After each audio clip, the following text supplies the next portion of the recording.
Esiet sveicināti, man liels prieks būt jūsu vidū. Piecelsimies kājās, lasīsim no psalmiem 103. psalmu. 103. psalms, 17. 18. pāns.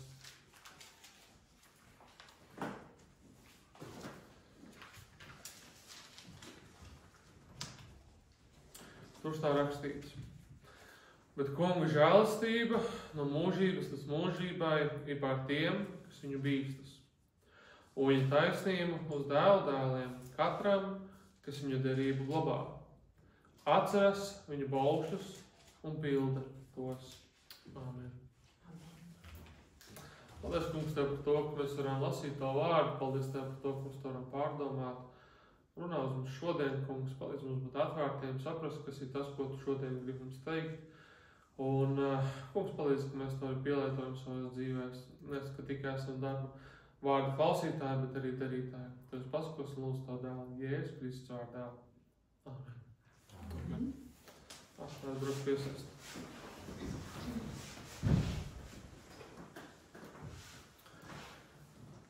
Cik daudz mēs esam domājuši par savām dzimtām? Par to, no kurienes mēs nākam un uz kuriem mēs ejam, ko mēs pēc sevis atstājam. Bieži vien ir tā, kad mēs dzīvojam savas dzīves, mēs baigi nedomājam, īpaši mūsdienu kultūrā nav populāri par to domāt. Parasti domā par sevi, ap savu dzīvi un baigi dziļi neiedziļinās. Daudz cilvēku nemaz nezina, kas ir viņu senči. Varbūt zina savus vecākus, vecākus varbūt un tālāk jau aizvien, kad skatās, aizvien mazāk kāds par zina, no kurienes viņš nāk. Kādi cilvēki vispār ir bijuši viņu senčos? Ko viņi ir darījuši? Interesi pēc, kādi no jums zinat kādus savus priekštečus? Kādus varbūt zināmus, vai pat Latvijā zināmus, vai nezināmus, vai Ozas Krīvaru pusē zināmus? Esat kādreiz pētījuši? Nav, ne? Reti, kurš to ir darījis? Runājot ar cilvēkiem vispār, es tā paklausos, reti, kurš zina vispār tālāk par saviem vecvecākiem. Viņš pat nezina, ir pat cilvēki, kas nezina pat tik tālu. Tā vēsture ir aizmirsusi, pagājusi. Un tad ir jautājums, kas ir tas, ko mēs pēc sevis atstājam? Bērni, mazbērni, mazbērni. Kas paliek aiz mums? Vai viņi, viens jau vēsturi rāda, vai viņi vispār mūs atcerēsies? Tas ir jautājums. Varbūt arī neatcerēsies. Bet kas būs tas, ko mēs viņiem nodosim tālāk? Un šeit ir brīnišķīgs apsolījums, ko Bībele runā. Viņš ir viens no tādiem skaistākajiem apsolījumiem, ka mēs domājam par mūsu dzimtām, par mūsu bērniem, par mūsu bērnu bērniem. Ir lietas un reizes, kuras mēs pat neatceramies par mūsu senčiem, bet ļoti iespējams šī svētība rezultātā mēs baudām tos rezultātus, ko viņi ir nesuši. Cilvēki, mēs nevaram ietekmēt, no kur mēs piedzimsim. Mums nav nejausmas. Kādu piedzimst Āfrikā, nabadzībā, kādu piedzimst Amerikā, lielā bagātībā, pārticībā. Mēs to nevaram ietekmēt. Bet mēs varam ietekmēt to, ko mēs darām ar to, kas mums ir. Un ir šī līdzība, ko Jēzus jau teica, to vienam dod 5 talantus, vienam 3, vienam 1. Katrs dara ar to, kas viņam tiek dots. Tas, kur mēs esam piedzimuši, ir patiesībā rezultāts tam, ko mūsu vecāki vēl senči ir darījuši. Tas ir tas auglis, kurā mēs atrodamies. Tajā vietā, kur mēs piedzimām. Ja vecāki savu dzīvi ir nodzēruši, lietojuši narkotikas, izmētājuši naudu, kā viņi grib, dzīvojuši parādos vai nevar noturēt darbu, loģiski bērnam piedzimstot tādā vidē, viņam būs grūtāk. Vai bērnam piedzimstot vidē, kur ir abi vecāki, kuri strādājuši, iespējams abi karjeristi izauguši, izveidojuši kārtīgas lielas mājas un jaunas mašīnas, kur bērnam materiālā ziņā ir vieglāk, dvēseliskā ziņā nevienmēr. Varbūt bērns piedzimst ģimenē, kurā ir grūti laiki bijuši, bet vecāki un ir ģimenes attiecības. Tas nes arī savu svētību. Mēs katrs piedzimstam kaut kādā vidē, kur mums ir atstājuši mūsu senči. Tas, kādā vidē piedzimst mūsu bērni, ir mūsu atbildība. Un tad ir tādi cilvēki, kas ieiet, es saviem bērniem atstāšu labāku, lai viņiem nav jāiet tam, kam man bija jāiet cauri. Citi ieiet, par cik manam bērnam bija, par cik manam bija jāiet tam cauri, tad lai mans bērns arī iet tam cauri. Un kādiem ir pilnīgi vienalga. Viņi tur, kā būs, tā būs, vienalga. Bet vai mēs esam par to domājuši, ko mēs atstājam saviem bērniem? Dieva žēlastība paliek mūžīgi mūžos. Un šeit nav runa par tādu pagaidu labvēlību no Dieva skatu punkta. Viņš šeit runā par savu apsolījumu, ka viņa sirds ir nemainīga. Kā Dieva žēlastība paudžu paudzēs gadsimtu laikā kopš radīšanas un kāds viņš ir bijis, tāds viņš ir palicis, Dieva daba ir nemainīga. Dievs vēlas parādīt savu žēlastību, Dievs vēlas parādīt mums svētību, Dievs vēlas mums, tā teikt, dot labas dzīves. Nevajag iesniegt labklājības evaņģēlijā, ka tev tagad būs milzīgas mājas un mašīna, neiet par to runu. Ir runa par labu dzīvi, gudri vadītu dzīvi, Dieva svētītu dzīvi, kas izpaužās tavā ģimenē, attiecībās un tavā dzimtā pēc tam, ko tu atstāji. Dievs ir nemainīgs. Viņa žēlastība nav atkarīga no mūsu ideāluma vai mūsu kaut kāda īpašākas vietas, kur tas piedzimis, vai tas piedzimis vienā vai otrā ģimenē, bagātā vai nabadzīgā. Dieva žēlastība no tā nav atkarīga. Dieva žēlastība nav atkarīga no tā, cik liels grēks tu esi sadarījis pirms tam, un tagad nākot pie Dieva, Dievs skatīsies, cik daudz žēlastības tev jāpiemēro. Tu esi savu žēlastības mēru izsmēlis, viss tev beidzās. Nē. Dievs ir nolicis savu žēlastību laikā. Šodien ir žēlastības laiks. Kamēr vēl ir žēlastības laiks, viņš saka, atgriezieties, nāciet, sekojiet. Un žēlastība ir atkarīga no tā, kā tu reaģē uz Dievu. Vai tu no viņa bīsties, vai tu viņu cieni, vai tu viņu paklausi. No tā ir atkarīga Dieva žēlastība. Vai tu nožēlo savus grēkus un nāc pie viņa? Ja tu nenožēlo, Dievs tev nepiedod, Dievs tev neparāda žēlastību. Ja tu nožēlo, Dievs tev parāda žēlastību. Ja tu seko un klausi, ko Dievs ir teicis, tu piedzīvosi žēlastību un Dieva svētību. Ja tu nepaklausīsi tam, ko Dievs ir teicis, tu to nepiedzīvosi. Tā ir tā svarīgā lieta, ko bieži vien mēs aizmirstam. Mēs zinām par fizikas likumiem. Fizikas likumi pavisam vienkārši. Es šeit likšu pirkstu klāt, man sāpēs. Bet bieži vien mēs aizmirstam par garīgiem likumiem. Ir arī garīgi likumi, kurus Bībele ļoti skaidri mums parāda. Ļoti skaidri. Dzīvos ārlaulībā, tev sāpēs. Būs grūti. Tu dzīvosi parādos, ņemsi aizdevumus. Tu, kā Bībelē rakstīts, ir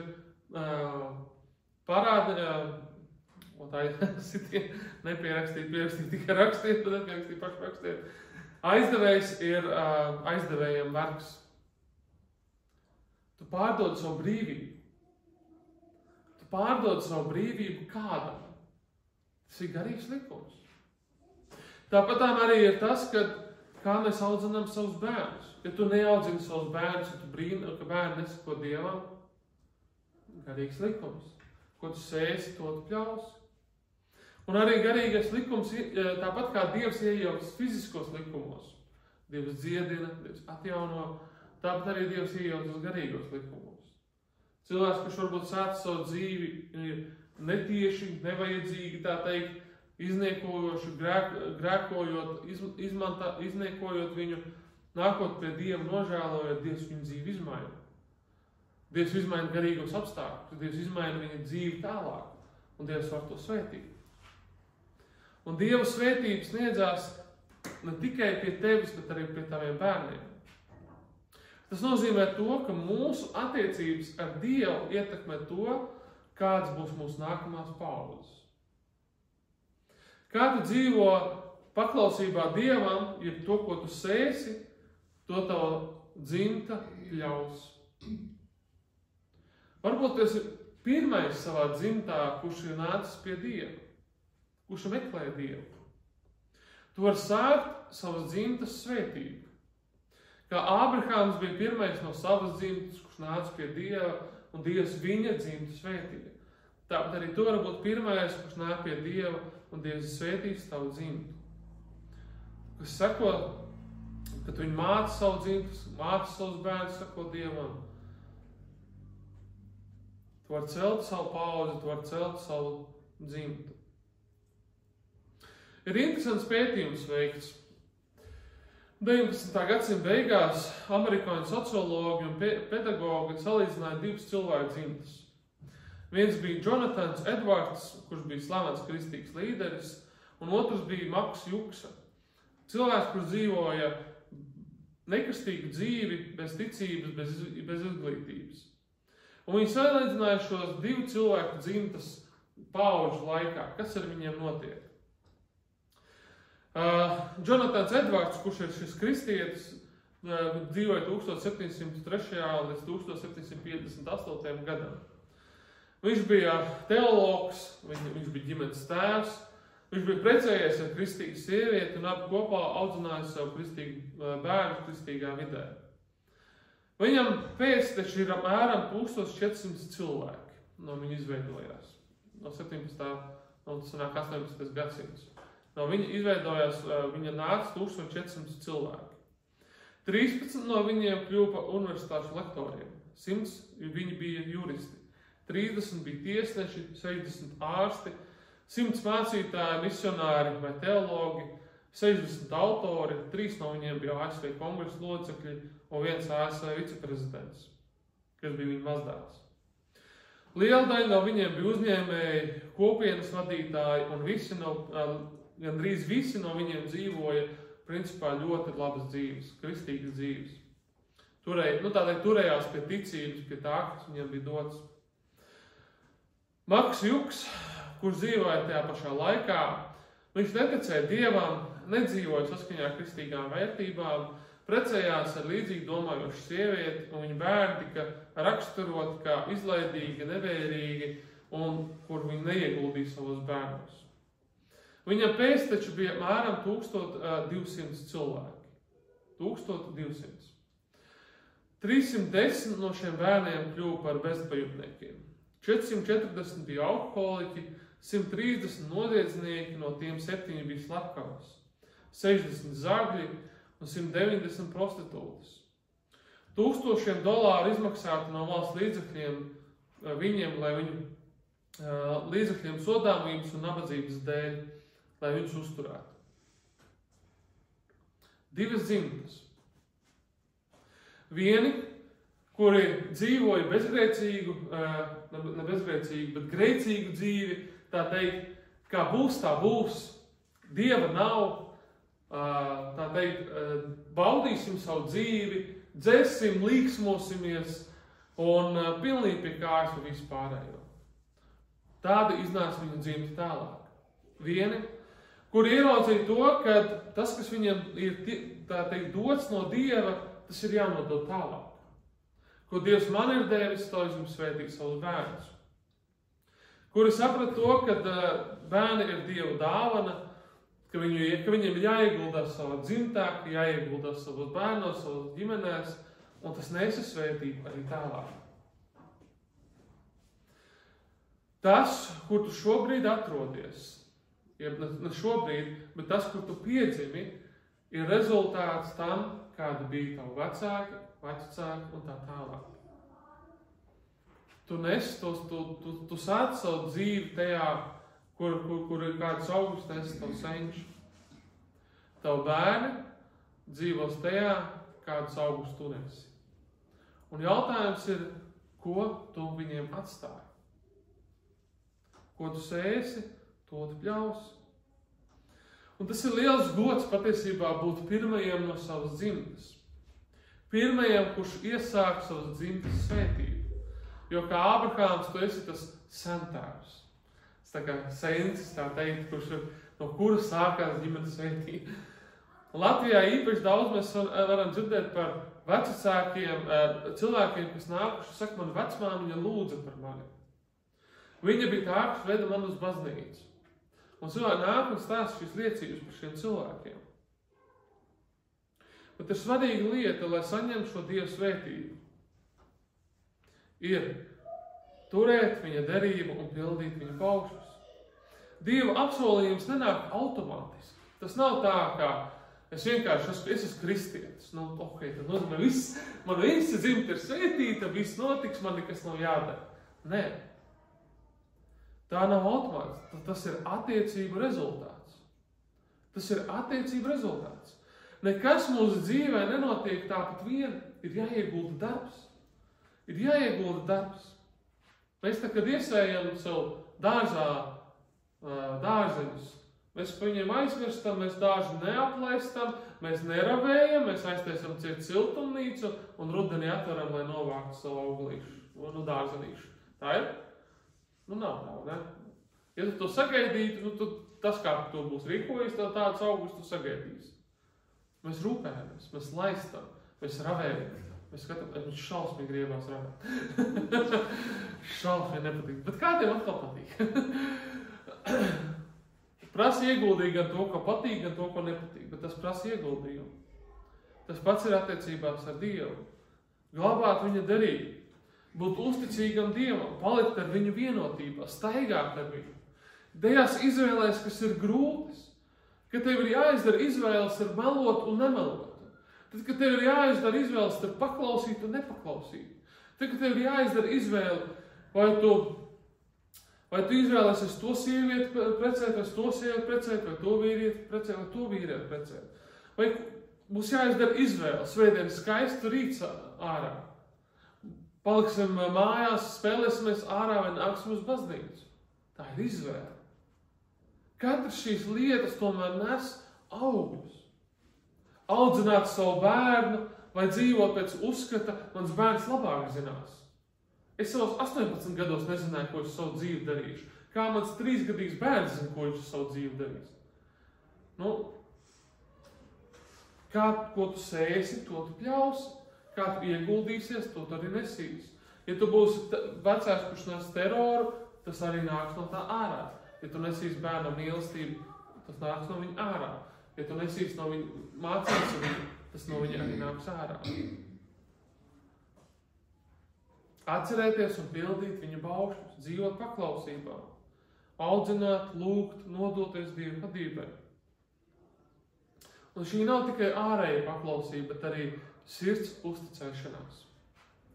Šāda dzīve nes svētību, drošību un mantojumu, kas stieps tālāk par mūsu dzīves robežām. Un viena no svarīgajām lietām, kas mums pašiem ir, kas mēs nākam pie Dieva, ir nenodot arī šo garīgu slikto mantojumu saviem bērniem. Tas nozīmē nožēlot to, ko tava dzimte ir darījusi. Vecajā derībā īpaši mēs varam redzēt, ka visa tauta nāca Dievu priekšā un lūdza piedošanu par savu senču grēkiem. Bieži vien mēs ieraugam to, ka un tiekslēms kādreiz ir pētījuši ģimenes koku. Iesaku izdarīt, pamēģināt. Var ieraudzīt, ka ģimenes kokam var redzēt, stiepjās kaut kādas lietas cauri. Tu redzēt svētības, kas stiepjās cauri, un tu redzēt lāstus, kas stiepjās cauri. Tu redzēt to, kā pieņemsim, kāds ir dzērājs bijis ģimenē, un kāds pat dzimtas koku ir aizgājis. Cik daudz bērni ir dzērāji, cik daudz ir aizgājuši šo ceļu. Tu redzēt cilvēks, kurš nav mācējies tik galā, pieņemsim, ar finansēm, un kā tas ģimenes kokā aiziet atkal. Un kādi, kur vispār nav paklausījuši Dievam un uzskatījuši, ka Dieva vispār nav, kā tas aiziet. Un līdz ar to viena no lietām, kas ir svarīga, kad mēs nākam un lūdzam par saviem bērniem, ir nožēlot to, ko senči ir darījuši, jo tu jau nes savu senču vārdu. Tu nožēlo to, un lai nāk Dievu svētību. Tāpat arī tik pāri savām rētām un sāpēm. Kā tavu māmu audzināja, viņa nes kaut kādas lietas, ieaudzināja, ienesa sāpes, nenodot to saviem bērniem. Ļauj Dievam to dziedināt pie tevis. Sakārtot, lai tavu audzināšana pret taviem bērniem vai mazbērniem būtu veselīga, nevis neveselīga. Un tas arī ir jāļauj Dievam dziedināt to. Tas prasa laiku. Es nāku no dzimtas, kurā ir kristieši vairākās paudzēs. Zinat, Zilo baptistu tādu vēstures grāmatu, ir tāda zila, nezināt, ja? Tur ir rakstīts par manu dzimtu. Mana dzimta, manas vecmāma nāk no Užavas. Tie, kas nezinu, baptisti ir cēlušies no Užavas, Sārneks. Mans vectētiņš arī bija mācītājs Užavā un Sārnetē. Un es tā varu teikt, jā, baptisti, jā, forši. Tas bija mans vecmāmas puses. No vectētiņa puses viņa teica, bija pirmais, kurš nāca pie Dieva. Kurš nāca 2. pasaules karam gāja cauri kā kristietis. Es varētu stāstīt daudz lietas, ko dzimtē, kas ir gājuši cauri. Un man vecmāma izgāja cauri mūsu dzimtē, un mums pat jaunatvieši izrādās man dzimtāja. Kas tāds, liels, tā kā svētība, tā kā šķiet tāda liela lieta. Man sieva nāk no dzimtas, kur viņas vecāki sāk ticības ceļu. Un mēs nolikām šīs abas dzimtas, mums bija taisījām dzimtas koku. Mēs nolikām viņas dzimtu un manu dzimtu blakus. Viņas dzimtā, principā 90% šķiršanās gadījumu. Pat vairāk bija. Sanāca tā, ka principā gandrīz visi ir šķīrušies. 1 vai 2 pāri nav šķīrušies. Manā dzimtā 1 pāris ir šķīries. Pārējie visi laulībā bija. Viņas dzimtā pilns ar atkarībām. Tur bija alkohols, narkotikas. Tur ir dažādas atkarības no, tā aizmirst visas no galva, neatceros. Tad vienkārši trakas lietas notiek. Es skatījos manā dzimtā trakākā lieta, par ko man vienu cilvēku varēja pateikt, viņš vienmēr kavēja. Viņš vienmēr kavēja. Es domāju, šausmas nabadzīgs. Viņš bija manas mammas pusē kaut kāds tur onkols, bet mammas vecstāvs, kuru atcerās dzimtā pēc tā, ka viņš vienmēr kavēja. Un es domāju, gan. Kādam tur, un tomēr to var ieraudzīt to svētību. Ko nozīmē, ka viena dzimta, kas seko Dievam, kāda svētība tā izplūst. Kā tas aiziet? Un tad ir dzimta, kura neseko Dievam. Un kāda svētība tā nes. Un mans aicinājums jums ikvienam ir par to domāt. Jo tas ir Dieva apsolījums. Ja tu sekosi, ja tu turēsies, tad Dievs svētīs tevi un tavu dzimtu. Ja tu neturēsies, ja tu neiesi, ja tu savu cīņu neizcīnīsi, ziniet, kurš cīnīsies šo cīņu? Tavi bērni. Ja tu necīnīsies to, tad tavu bērni to cīnīsies. Un ļoti iespējams, ka viņi cīnīsies vēl grūtāk nekā tā, ka tev bija jācīnīs. Ja tu to cīņu izcīnīsi, tu bērnu vietā nevar pieņemt lēmumus. Ko viņi pieņems lēmumu, to viņi pieņems lēmumu. Ja viņš aizies pasaulē, tad tu neko nevar izdarīt. To var lūgt, lai Dievs viņu atbrīvo, vada, bet skatoties uz dzimtas koku, skatoties uz to svētību, lielāka iespējamība ir tad, ka viņš nāks pie Dieva, ka tu pats turies pie Dieva. Nekā, ja tu neturies pie Dieva, tu sagaidi, ka tos bērns pēkšņi turēsies. Tā nebūs. Un tā labā lieta ir tāda, ka šī raksturieta mums atklāja cerību. Nevis tikai par to, ka tava dzimta tiks svētīta, bet arī to, ka tu neesi viens. Dievs redz tavu ticību, tavu uzticību, tavas lūgšanas. Viņš visu to ņem vērā.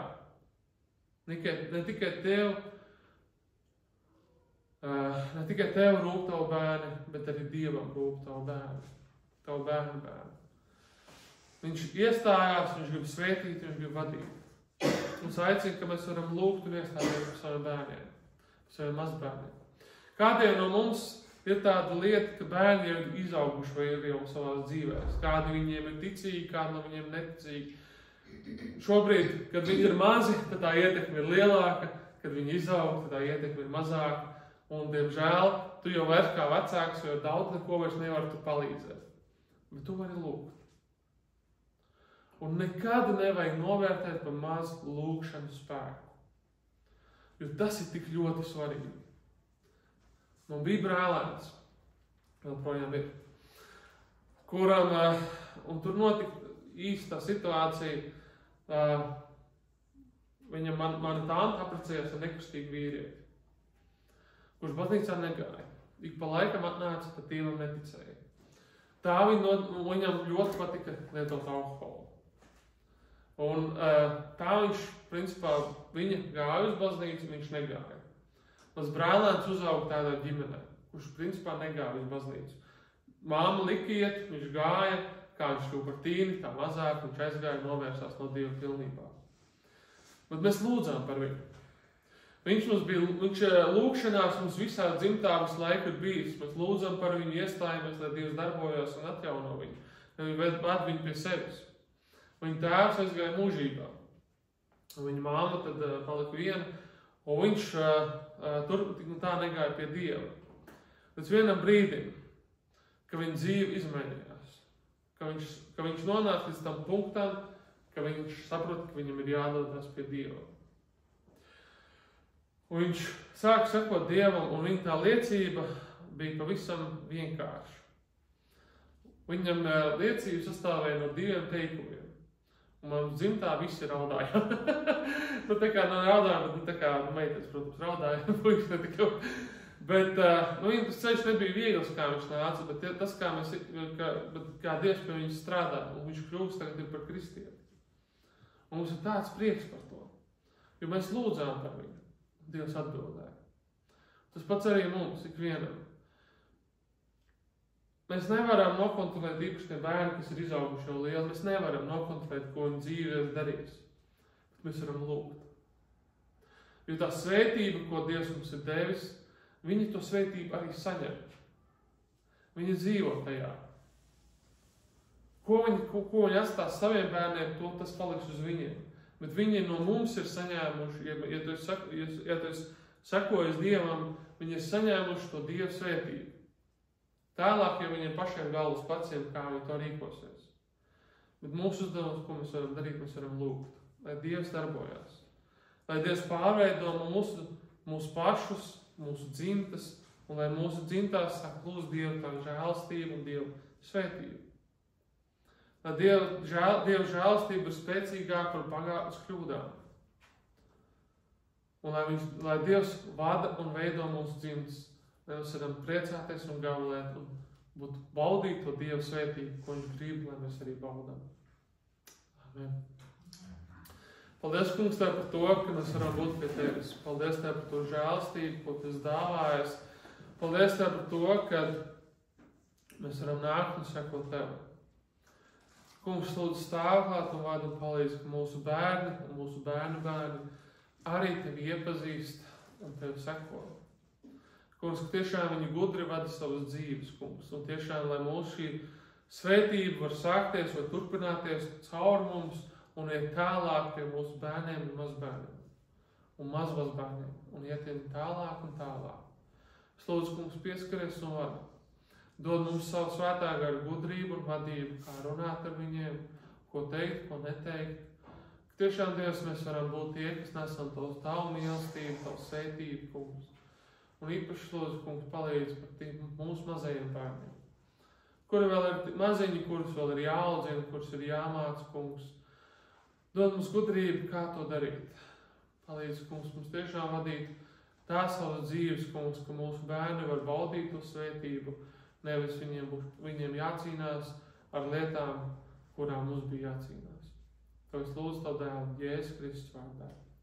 Amen.